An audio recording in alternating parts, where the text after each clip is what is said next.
Hommikust. Kell on praegu 5:36. Otsustasin, et tulen täna Kabasse, kuna ilmateade eile lubas täna hommikuks ilusat selget ilma, tuulevaikset ilma. Kui ma kella 2 ajal öösel üles ärkasin, siis ilmaennustus oli natuke muutunud, näitas lauspilvisust ja isegi lubas natukene vihma. Aga ma otsustasin, et ma ikkagi tulen kohale ja riskin ja vaatame, mis saab. Hetkel tundub, et taevas ise on küll suhteliselt pilves, aga õnneks seal täpselt seal päiksetõusu suunast horisondi pealt on selge, nii et tõotab tulla ilus hommik. Udu oli ka öösel, hetkel on udu ära läinud, aga ma usun, et päiksetõusu ajal tuleb tagasi, et umbes pool tundi on veel päiksetõusuni jäänud, nii et vaatame, mis saab.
Päike on juba tõusnud ja täna siiski udu kahjuks ei tulnud. Nii et ega ma eriti pilte ei olegi täna teinud. Aga mis teha, ega päevad ei ole vennad. Vähemalt on ilus päiksetõus olnud ja natukene looduses viibitud. Nüüd ma arvan, et ma hakkan tasapisi siin oma asjad kokku pakkima ja siis liigun tagasi koju. Ja eks näis, kui ilm lubab, siis võib-olla homme hommikul uuesti.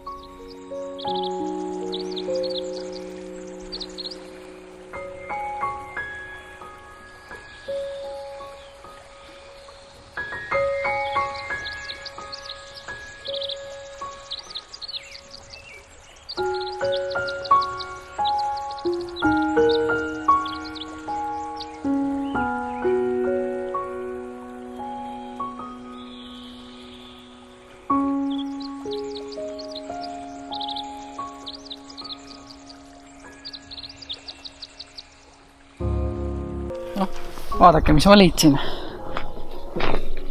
Ma ei ole veel hommikust täna söönud, nii et võtan neid, mida loodus pakub. Jõhvikad.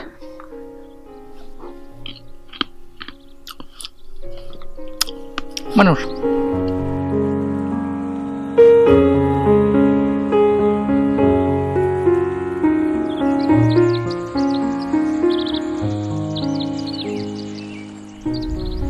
No nii, minu väikene jalutuskäik looduses on tänaseks läbi.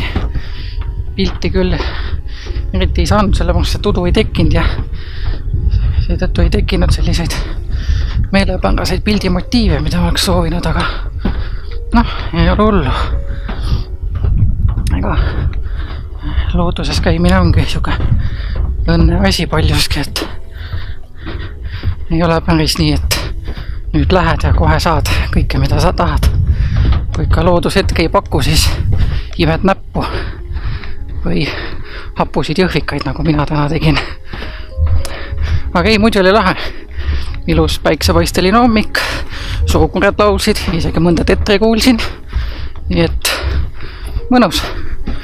Nüüd koju ja natukeseks magama. Olgu, tšau!